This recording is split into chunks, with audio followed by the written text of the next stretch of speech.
जय Shri Radhe. Welcome to रंग group connect रंग एस्ट्रो एंड रंग एस्ट्रो। आपकी करंट एज 29 ईयर्स है, मेल है, राइट हैंडेड पर्सन है। शुरुआत करेंगे आपके लेफ्ट पाम से, इसके द्वारा जानेंगे आपकी डेस्टिनी के बारे में, फिर चलेंगे आपकी दाहिनी हथेली में और वहां से आपके कर्म आधारित वर्तमान जीवन के विषय में जानेंगे। वहीं पे कंक्लूजन भी हम प्राप्त करेंगे कि दोनों हथेली की स्थिति क्या कहती है। साथ ही जो सवाल होते हैं उन पर भी हम प्रकाश डालेंगे, उनके भी उत्तर देंगे। और साथ ही अगर किसी आम व्यक्ति की हथेली में ऐसी रेखाएं बन रही है तो किस प्रकार से रेखाएं काम करने वाली है, उसका क्या प्रभाव है, या हस्तरेखा कैसे काम करती है, इसके बारे में भी इस वीडियो के द्वारा हम जानेंगे। शुरुआत करेंगे मणिबंध की रेखाओं से। जब भी पुरुष की मणिबंध की रेखाओं को आप देखते हैं तो यहाँ पर शुक्र से इस क्षेत्र की तरफ बढ़ती हुई आपको देखनी है। प्रथम रेखा जीवन शक्ति की स्थिति को दर्शाती है, यानी कि चतुर्विध पुरुषार्थ, धर्म, अर्थ, काम, मोक्ष सबकी स्थिति जातक के जीवन में किस प्रकार रहने वाली है, संतुष्टि की स्थिति किस प्रकार रहने वाली है, सामाजिक रूप से जातक कितनी प्रतिष्ठा प्राप्त करेंगे, कितना मान प्राप्त करेंगे, कितना रुतबा प्राप्त करेंगे, आर्थिक तौर पे उनका जीवन यानी फिनेंशियली लाइफ कैसा होगा, सोशल लाइफ कैसा होगा, हेल्थ वाइज कैसे होंगे, मेंटली उनका जो नजरिया है वो किस प्रकार का होगा, फैमिली वाइज कैसे होंगे, इस सब के बारे में आप यहाँ से जान सकते हैं। इसके अलावा क्रमशः द्वितीय, तृतीय और चतुर्थ रेखाओं की स्थिति बनती है, जिसके द्वारा आप धन के बारे में, स्वास्थ्य के बारे में, सुख के बारे में जान सकते हैं। दुर्भाग्यवश अगर पांचवी रेखा कोई आ गई तो ये दारिद्र्य योगों को दर्शाने का काम करती है। इससे क्या होता है, जीवन में विपन्नता आती है, आर्थिक तौर पे यानी फिनेंशियली चीजें आपके विपरीत ही हमेशा रहने का काम करती है और पैसों के लिए आपके जीवन में संघर्ष करने की स्थिति बन जाती है। खासकर यहाँ पर 1 से 1.5 इंच से नीचे अगर कोई रेखा पनप जाए तो समझ जाओ वो आपके लिए संघर्षों को बढ़ाने का काम कर रही है। तो यहाँ पर जो प्रथम रेखा की स्थिति है जिसे हम देख पा रहे हैं, ये बिल्कुल स्पष्ट है, यानी कहीं से भी टूटी हुई नहीं है, किसी रेखा ने इसे क्रॉस नहीं किया है। बस थोड़ी सी क्या दिक्कत है, एक यव रेखा बन गई है, बीच में छोटा सा गैप यहाँ पे आपने देखा होगा बन गया है। ऐसी स्थिति आने से क्या होता है, ये आपके जीवन में उस समय समस्याओं को लाने का काम करता है। किसी खास विषय पर जीवन उलझ सकता है, किसी खास कोई चीज ऐसी हो सकती है जो कि थोड़े समय आपको परेशान करके रखने का काम करेगी, लेकिन जिंदगी वहां पे रुकती नहीं। समझदारी से काम लिया जाए या उस समय जो परिस्थिति बन रही है उस समस्या का निदान करा लिया जाए तो इनसे मुक्ति भी जातक को प्राप्त हो जाती है। बहुत कम इसका जो है दुर्भाग्य जातक के जीवन में देखने को मिलता है। अब यहाँ पे अगर देखेंगे तो बिल्कुल चंद्र के इस छोर में आके यहाँ पर ऐसी स्थिति बनी है। उम्र कौन सी है, तो उम्र है कम से कम 56 से लेके 63 वर्ष के बीच में। अब इसमें हम क्या करना है, हमने कि ऊपर जाना है और रेखाओं की स्थिति देखनी है कि उस एज में कहाँ पे कौन सी रेखा डैमेज बन पड़ रही है। सबसे पहले लाइफलाइन को देखेंगे। लाइफलाइन क्या 63 के एज में यहाँ पे किसी प्रकार का ट्रबल है? जी बिल्कुल, यहाँ पर एक चीजें हैं जो कि आपस में क्लेश कर रही है, सीधे रेखाओं को तोड़ रही है। क्या इस समय हृदय रेखा की स्थिति में भी ऐसे कोई योग बन रहे हैं?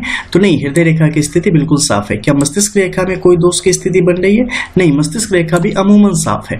भाग्य रेखा की बात करें तो भाग्य रेखा तो वैसे दोपहर के बाद ही शुरू हुई है, ठीक है, तो इसमें कोई दोष की स्थिति बन नहीं रही है। अब हम बात करेंगे ग्रहों के ऊपर। क्या किसी ग्रह क्षेत्र में ऐसी कोई स्थिति बन रही है? अगर शुरुआत से हम प्रारंभ करेंगे तो मध्य में भी कोई स्थिति नहीं है, चंद्र के क्षेत्र में भी कोई समस्या नहीं दिख रही है, मंगल का क्षेत्र भी चाहे प्रथम या द्वितीय यानी कि फर्स्ट एंड सेकेंड दोनों यहाँ पे बिल्कुल क्लियर है। बुध के क्षेत्र में, जी बिल्कुल, बुध के क्षेत्र में यहाँ पर दोष की स्थिति दिख रही है। क्या इसके अलावा भी किसी पर्वत क्षेत्र पर दोष की स्थिति दिख रही है? तो आप पाएंगे कि यहाँ पर सूर्य के क्षेत्र में भी दोष की स्थिति है, लेकिन उस उम्र में नहीं है। शनि पर है? नहीं, शनि पर उस उम्र में चीजें बेहतर है।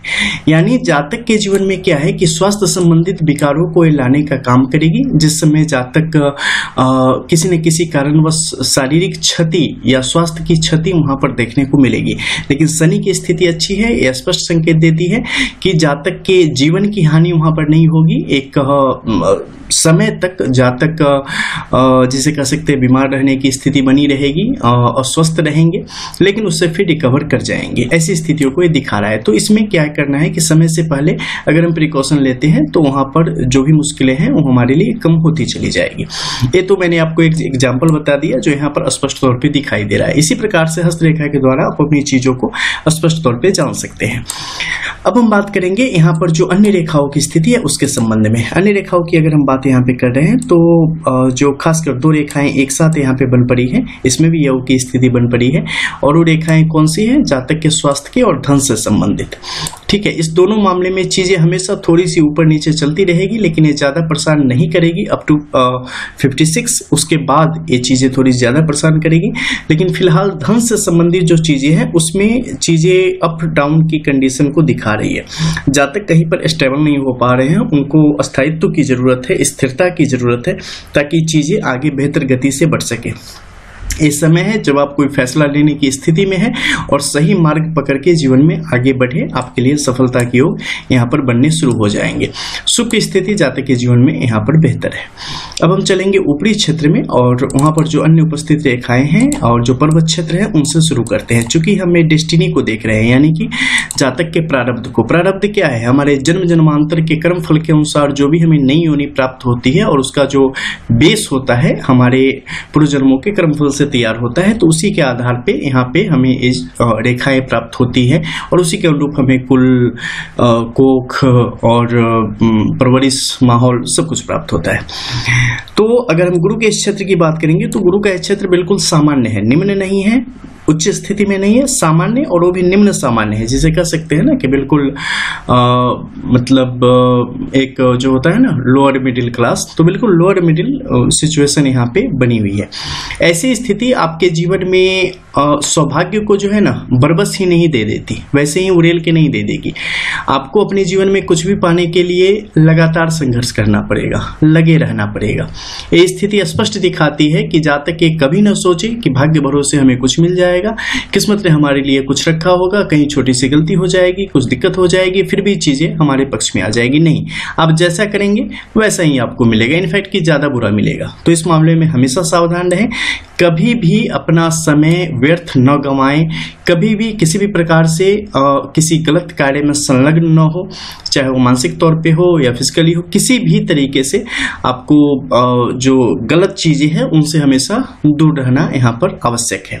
महत्वाकांक्षा बहुत तीव्र है, यानी कि जातक के अंदर जो है चीजों को पाने के लालसा जो है यहाँ पर काफी तीव्र हो रही है, लेकिन उसके लिए जो सही दिशा में मेहनत होनी चाहिए वो यहाँ पर कम दिख रही है। मेहनत हो रही है लेकिन सही दिशा में नहीं हो रही है। दूसरा हम करेंगे मध्य के क्षेत्र में, आप देखेंगे कि यहाँ पर बहुत सारी छोटी बड़ी रेखाओं का गटमगट एक दूसरे में उलझ के पड़ा हुआ है। ऐसी स्थिति आपको कंफ्यूज करेगी, आपको गलत रास्ते की तरफ धकेलने का काम करेगी, जहां से ज्यादा फायदा नहीं होगा, यानी कारोबार की बात कर रहा हूं। तो इस मामले में आपको थोड़ा रुकना है, अच्छे से सोच के फिर आगे बढ़ने की जरूरत यहाँ पे आपके लिए दिखाई दे रही है। इसके अलावा कहीं भी अपनी इज्जत बनाने के लिए भी आपको काफी मेहनत करनी पड़ेगी, अपना शर्मीला स्वभाव छोड़ना पड़ेगा और जो सही है उसके लिए खुल के बोलने की आवश्यकता है, अपना आपका हक, आपके हक की जो चीजें है उसके लिए आवाज उठाने की आवश्यकता है। तो जीवन में मुखर होना जातक के लिए यहाँ पर अत्यंत आवश्यक है। दूसरे बात करेंगे सैटर्न के इस क्षेत्र की। सैटर्न का यह क्षेत्र काफी अच्छा है जातक के लिए, फिलहाल तो सामान्य गति से चल रहा है, लेकिन जो जो उम्र बढ़ेगी त्यों त्यों ये जातक के हक में आता चला जाएगा और जातक आर्थिक तौर पे जीवन में तरक्की करने की स्थिति में आते चले जाएंगे। यहाँ पर जो शनि का मतलब पूरा जो पर्वत क्षेत्र है ना, ये पूरा पर्वत क्षेत्र ही अत्यंत एक उत्तम स्थिति को दर्शाने का काम करता है।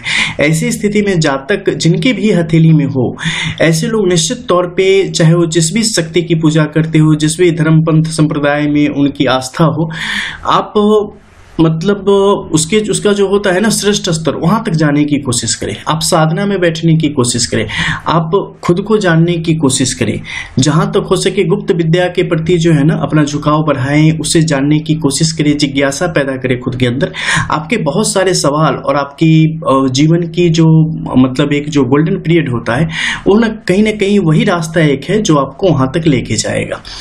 तो ऐसे लोगों को अपने जीवन में मेहनत से कभी भी पीछे नहीं हटना है और अपना एक एक समय जो है अपने जीवन का उत्थान करने में, अपने जीवन को बेहतर बनाने में लगातार लगाना है। शनि की जो यहाँ पर स्थिति है, ये जातक को कभी अकाल मृत्यु नहीं आने देगी, जातक के जीवन में कभी बहुत बड़ा धन का जो लॉस होता है वो कभी नहीं आने देगी, जातक के मान को कभी खराब नहीं होने देगी, उनकी इज्जत को हमेशा बरकरार रखने का एक काम करेगी और बड़ी बड़ी मुश्किलों से हमेशा बचाएगी। यानी कि बचाएगी का सीधा मतलब है कि जीवन में मुश्किलें आएंगी बहुत, क्योंकि यहाँ पर बाकी जो सारे प्लैनेट्स की कंडीशन है, लाइंस की कंडीशन है, अमूमन दो चार को छोड़ दे तो अमूमन ऐसी है जो कि आपके विरुद्ध है। तो ऐसे मामले में सैटर्न यहाँ पे आपके लिए बहुत ही बेहतर काम कर रहा है। तो आपको भी इसी अनुरूप अपने जीवन को आगे बढ़ाना है, जिससे कुछ भी ऐसा ना हो जाए ताकि सैटर्न की बुरी नजर आपकी तरफ आए। अब हम बात करेंगे सूर्य के क्षेत्र की, आत्मबल का घोर अभाव। ऐसे में क्या हो जाता है कि हमारे अंदर हौसला बिल्कुल कम हो जाता है और हम जीवन में कोई बड़ा स्टेप नहीं ले पाते। अपने जीवन को बेहतर बनाने के लिए, सुंदर बनाने के लिए हम कोई बोल्ड फैसला यहाँ पे नहीं ले पाते। हम कहीं ना कहीं एक जिसे कह सकते हैं कि सेफ जोन में खेलना पसंद करते हैं, ठीक है। और मतलब सपने बहुत बुनते हैं, बहुत सारी हमारी ख्वाहिशें होती हैं, लेकिन उसे करने के लिए जो ब्लूप्रिंट होना चाहिए, करने के लिए जो मेहनत होना चाहिए, जो एक लंबे समय तक चलने वाला संघर्ष है, वो कहीं ना कहीं यहाँ पर कम दिख रहा है। और इसके कारण क्या है कि आपको जीवन में जो चाहिए वो अब तक प्राप्त नहीं हो पाया है, और अगर ऐसी ही स्थिति रही तो आगे भी दिक्कत हो सकती है। इसलिए बहुत जल्दी एक निर्णय लेने की जरूरत यहाँ पर जातक के लिए है। बुध के क्षेत्र की अगर बात करें तो टैलेंट बहुत सारे हैं, यानी कि मैं व्यापार भी कर सकता हूँ, टेक्निकली भी मैं स्ट्रांग हूँ, तो उससे संबंधित भी अगर कुछ काम हो सॉफ्ट का तो मैं वो भी कर सकता हूँ। यहाँ पर इलेक्ट्रॉनिक संबंधित ले लो, उसका भी मैं काम कर सकता हूँ, बागवानी से संबंधित भी कर सकता हूँ, ठीक है, वगैरह वगैरह बहुत सारे ऐसे काम हैं जो मैं यहाँ पे कर सकता हूँ। लेकिन मुझे क्या करना चाहिए, नौकरी करनी चाहिए, बिजनेस करनी चाहिए। मैं नौकरी की बात करूँ तो नौकरी यहाँ पर है नहीं, तो नौकरी के चक्कर में बिल्कुल भी नहीं पड़ना है। जातक को व्यवसाय ही करना है, व्यवसाय में ही उनके जीवन में तरक्की के योग बनेंगे। किसी भी प्रकार से इसका कभी ना सोचे कि कोई नौकरी वगैरह मिल जाए तो अच्छा रहेगा। नौकरी एक तो होगी नहीं, दूसरी अगर किसी प्रकार से कोई निजी नौकरी, प्राइवेट जॉब आपने ले भी लिया तो उसमें टिक नहीं पाएंगे। दूसरे हृदय रेखा की अगर बात करें तो यहाँ की स्थिति अच्छी है, वैवाहिक जीवन को बेहतर तरीके से संभाल लेंगे। हालांकि विवाह के प्रति बहुत कम उम्र से ही काफी रुचि है, लेकिन विवाह अब तक नहीं हुआ है। आने वाले समय में विवाह के भी बड़े सुंदर योग बन रहे हैं। जो भी रिश्ते आए उसे बहुत गौर से देख समझ के और आगे बढ़ जाने में जातक के लिए उत्तम संयोग यहाँ पे बनेंगे। दूसरे बात करेंगे मस्तिष्क रेखा की। मस्तिष्क रेखा की स्थिति यहाँ पर सामान्य से अच्छी है और धीरे धीरे आपको और भी काफी कुछ जीवन में सीखने को लगातार मिलता रहेगा। मध्य में जो यहाँ पे खास अगर हम बोले तो धन त्रिभुज की जो स्थितियां बन रही है ये काफी सुंदर है। इसके काफी शुभ लाभ आपके जीवन में देखने को यहाँ पर स्पष्ट तौर पे मिलेंगे। इससे क्या है कि आर्थिक प्रगति जो कि अभी आने वाले टाइम में आपके लिए स्पष्ट तौर पे दिख रही है, ये आपके जीवन को एक नए आयाम देने का काम करेगी। तो इसमें क्या करना है कि जातक को रुकना नहीं है। जातक को जैसे कई बार क्या होता है कि आपके जीवन में कुछ अच्छा फेज आया ना, तो आप क्या करते हैं कि वहां पे रुक जाते हैं और उसका जश्न मनाना शुरू कर देते हैं। कुछ और जो नई अपॉर्चुनिटी या कुछ और जो हम बेहतर कर सकते हैं उसकी तरफ नहीं बढ़ पाते, या इतने खुश हो जाते हैं कि कहीं ना कहीं वहीं पे रुक जाना पसंद करते हैं। ऐसा नहीं है, जितना मिलता जाए ना समझ जाओ उतनी जिम्मेदारी बढ़ रही है और उतनी दुगुनी मेहनत से आपको और भी लगातार चलते रहना है। आपको ये नहीं सोचना है कि एक मंजिल मिल गई, ये अब स्टेबल हो गए या एक जगह मिल गई, बिल्कुल भी नहीं।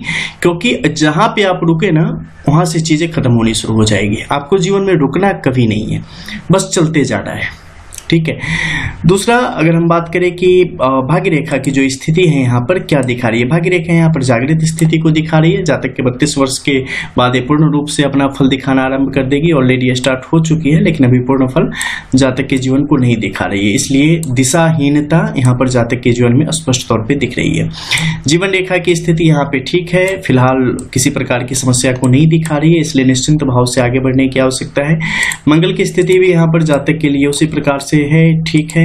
एक बड़ा मत्स्य चिन्ह यहाँ पर स्पष्ट तौर पे बना हुआ है, लेकिन कॉर्नर में एक छोटा सा यव का चिन्ह यहाँ पे आ गया है। दो मुखी स्थिति मत्स्य चिन्ह की यहाँ पर बनी हुई है, जो कि बहुत शानदार है और ये जातक के जीवन में परिस्थितियों को आपके अनुकूल करने की हमेशा कोशिश करती रहेगी।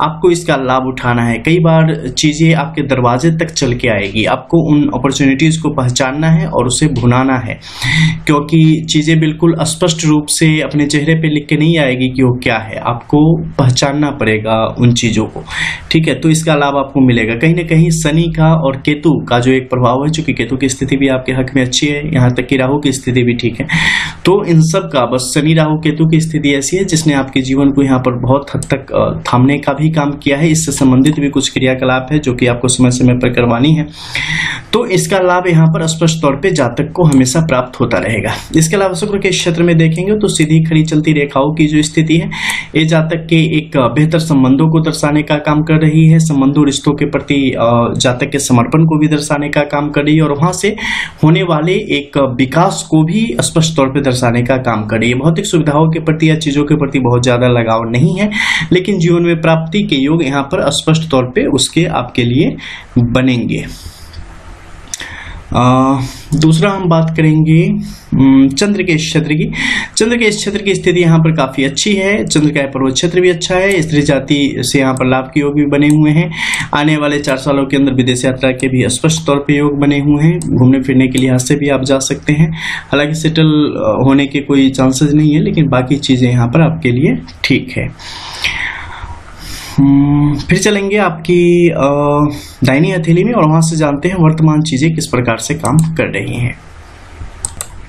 जब भी कोई खास रेखा आपके दोनों हथेली में और बिल्कुल स्पष्ट तौर पे दिखने लगे ना, तो समझ जाओ कि ये रेखा या ये चिन्ह या ये पर्वत क्षेत्र आपके जीवन को बहुत ही, चाहे वो अच्छा हो या बुरा हो, अगर अच्छे चिन्ह हो तो अच्छे, बुरे हो तो बुरे, पूरा फल देने का काम करने वाला है और आपके जीवन को पूरी तरीके से अपने चंगुल में जकड़ के रखने वाला है। जैसा कि आपने लास्ट में अभी देखा बाईं हथेली में कि एक स्पष्ट मत्स्य चिन्ह था, यहाँ पर भी बिल्कुल उसी प्रकार से एक मत्स्य चिन्ह की स्थिति बनी हुई, यानी कि ये बिल्कुल अप्रूव्ड है और इसका पूरा फल जातक के जीवन में मिलता रहेगा। ये जातक के जीवन में कभी हैंड टू माउथ वाली कंडीशन नहीं आने देगी। जातक को चाहे सारी दुनिया, घर के लोग भी घर से निकाल दे, फिर भी इनका जीवन जो है चलता रहेगा। ये जितने ज्यादा तकलीफ में जाएंगे इनके जीवन में उतने ज्यादा आर्थिक जो है लाभ जीवन में प्राप्त होता रहेगा। ये जितना आलस्य करेंगे इनकी जिंदगी उतनी बेकार होती चली जाएगी। ये जितना ज्यादा पुरुषार्थ करेंगे इनके जीवन में उतना ज्यादा लाभ के योग बनते चले जाएंगे। जिसे बहुत ज्यादा प्यार करेंगे उसकी तरफ से ही इन्हें जीवन में रुसवाई मिलेगी, जीवन में तकलीफ मिलेगा। इसलिए इन्हें अनुशासन अपने जीवन में हमेशा बना के रखने की जरूरत है और आलस्य से हमेशा दूर रहने की जरूरत है, क्योंकि आलस्य आपका सबसे बड़ा शत्रु है और ये आपके जीवन को बिल्कुल मिटा देने का काम कर सकता है। इसलिए इससे दूर रहना है, मानसिक जो है व्यभिचार वगैरह से दूर रहना है। और कई बार आपकी जो हथेली है वो दिखाती है कि गुप्त रूप से व्यक्ति पापी होते हैं, यानी कि सोचने में मानसिक रूप से, या कई बार क्या होता है कि मन में अनाप शनाप चीजें आ रही होती है, तो आपको इससे दूर रहने की आवश्यकता है। मन को बिल्कुल भी मतलब खाली न रखें, कुछ ना कुछ परमार्थ संबंधित आध्यात्मिक वगैरह या जो कुछ भी पसंद है अच्छी चीजें उनकी तरफ झुकाव बना के रखे हुए आपके जीवन को ज्यादा बेहतर मार्ग प्रशस्त करने का काम करेगा। शुक्र की स्थिति यहाँ पर बहुत अच्छी है, यह स्पष्ट दिखाता है कि जातक की नियति वो नहीं है, लेकिन जातक जिस माहौल में है या जिस जगह पे है या जिस चीजों के, जिस लोग के अंदर में है या जहाँ पे व्यक्ति जी रहे हैं, वहाँ जातक कुछ जो चकाचौंध है आधुनिक, उसके प्रति जातक का आकर्षण यहाँ पे बढ़ता चला गया है, जो कि आपका स्वभाव नहीं है, ये आपका वास्तविक स्वरूप नहीं है। इसलिए आपके भटकाव में एक बड़ा रोल इसका भी है। तो ऐसे लोगों को तत्क्षण संभल जाना चाहिए और जो आपकी वास्तविक जगह है उस जगह को प्राप्त करना आपके लिए यहाँ पर आवश्यक रहेगा। अन्यथा आपके जीवन में थोड़ी सी समस्या इसके कारण भी बनी रहेगी और मानसिक तौर पे एक अशांति आपके जीवन में यहाँ पर होती चली जाएगी। ठीक है, चंद्र की स्थिति की बात करें, चंद्र की स्थिति यहाँ पे परफेक्ट है, कोई दिक्कत नहीं है। एक अन्य भी जो रेखा है यहाँ पर फिर से आपको दिखाई दे रही है दाहिनी हथेली में भी, और वो है महालक्ष्मी योग का सिंबल, और दोनों हथेली में स्पष्ट तौर पे यहाँ पे विराजमान है और इनका विराजमान होना अत्यंत शुभ है। यह स्पष्ट करती है कि जातक जीवन में अपने बड़े धनाढ्य योगों को प्राप्त करेगा और अच्छी खासी संपत्ति का यहाँ पर मालिक बनेगा। हालांकि मत्स्य रेखा इस मध्य में आके थोड़ी सी नीचे की तरफ दब गई है, इसका दबना अच्छा नहीं है, क्योंकि जब भी ऐसी स्थिति आएगी इसमें क्या होगा कि कई बार हम उचित अनुचित का ख्याल नहीं रखते, सही गलत का ख्याल नहीं रखते, सिर्फ हमारा जो ध्येय है, जो हमारी भूख है, हमारी जो संतुष्टि जहां हो जाए उसे प्राप्त करने की कोशिश करते हैं। तो ये स्थिति अच्छी नहीं है। इस मामले में जातक को अपने जीवन के 37वें से 38वें साल के बाद काफी सावधानी से जीवन में आगे बढ़ना है। कोई भी अनुचित ऐसा कार्य नहीं कर लेना है जो कि बाद में आपके जीवन को तकलीफ की तरफ बढ़ाने का काम करे। इसके अलावा जीवन रेखा की स्थिति यहाँ पर ठीक है, बिल्कुल उसी एज में देखेंगे, यहाँ पर भी थोड़े से ट्रबल है। हृदय रेखा की स्थिति थोड़ी सी यहाँ कमजोर है, शुरुआती वैवाहिक जीवन में तनाव की स्थिति बनेगी, हालांकि आगे जाने पर चीजें जातक के हक में आती चली जाएंगी। गुरु की स्थिति इस रेखा में, इस हथेली में भी अच्छी नहीं है, तो गुरु से संबंधित कुछ उपाय रहेंगे जो कि जातक को जीवन में करने की आवश्यकता पड़ेगी। शनि की बात करें तो शनि यहाँ पर काफी कमजोर है, शनि से संबंधित कुछ बेहतर नहीं हो पा रहा है, जैसे कि मैंने पिछली हथेली में भी कहा था। शनि राहु केतु से संबंधित कुछ उपाय है उसे करने की आवश्यकता पड़ेगी। सूर्य तो फिर दोनों हथेली में बिल्कुल वही कंडीशन बन पड़ी है जो कि आंतरिक तौर पे जातक को कमजोर बना रहा है, तो इस मामले में कार्य की आवश्यकता है। दूसरे बुध की स्थिति यहाँ पर ठीक है, एक ही विवाह होगा, 2 संतान होगी, बाकी अंगूठे की स्थिति ठीक है। चालाकी जीवन में बहुत ज्यादा नहीं रखनी है, ठीक है, उससे कोई लाभ नहीं होना है। तो ये था आपका जो है विश्लेषण। इसमें 2 सवाल थे विवाह से संबंधित। विवाह के लिए ऑलरेडी बात हो चुकी है और उसका सही समय बता दिया गया है। इसके अलावा पैसों से संबंधित कि आर्थिक तौर पे जीवन किस प्रकार से आगे बढ़ेगा, उससे संबंधित भी चीजें आपको स्पष्ट कर दी गई हैं। और जो हस्तरेखा की जो लाइनिंग थी वगैरह, इन चीजों से आपको फिलहाल अवगत करा दिया गया है। मिलते हैं फिर कुछ और नई चीजों के साथ, तब तक के लिए जय जय श्री राधे। रियल एस्ट्रो, रंग एस्ट्रो।